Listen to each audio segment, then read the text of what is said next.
শেখ হাসিনা তার বাবার বাংলাদেশ, আমার বাংলাদেশ, আমাদের বাংলাদেশ, অতএব আমাদের সবার বাংলাদেশ যেহেতু এটা, তিনি দেশে আসবেন, এটা তার মতো করে তিনি আসবেন। এ ব্যাপারে ফাঁসির মঞ্চ কে তৈরি করবে? ফাঁসির মঞ্চ তৈরি করবার কোনো এখতিয়ার আমাদের নাই।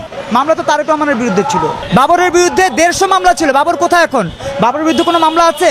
এসব মামলা হচ্ছে ফরমাইশি মামলা বলা হয় এগুলোকে। যখন যারা ক্ষমতা থাকে তখন তারা এভাবে মামলা দিয়ে প্রতিহত করবার চেষ্টা করে প্রতিপক্ষকে। শেখ হাসিনার বিরুদ্ধে এখন এভাবেই মামলাগুলো দেওয়া হয়েছে আক্ষরি করতে। সেই মামলাকে ধোপে টিকবে?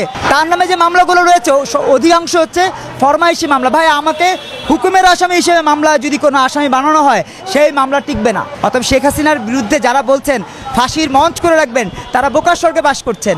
5ই আগস্ট করে আপনাদের জিহ্বা লম্ব হয়ে গেছে। আপনারা ভাবছেন যা ইচ্ছা তাই করবেন, যা ইচ্ছা তাই বলবেন। আদতে এটা সম্ভব না। বাংলাদেশ স্বাধীনতা, স্বাধিকার, সার্বভৌমত্বের 55 বছর এসে দাঁড়িয়েছে।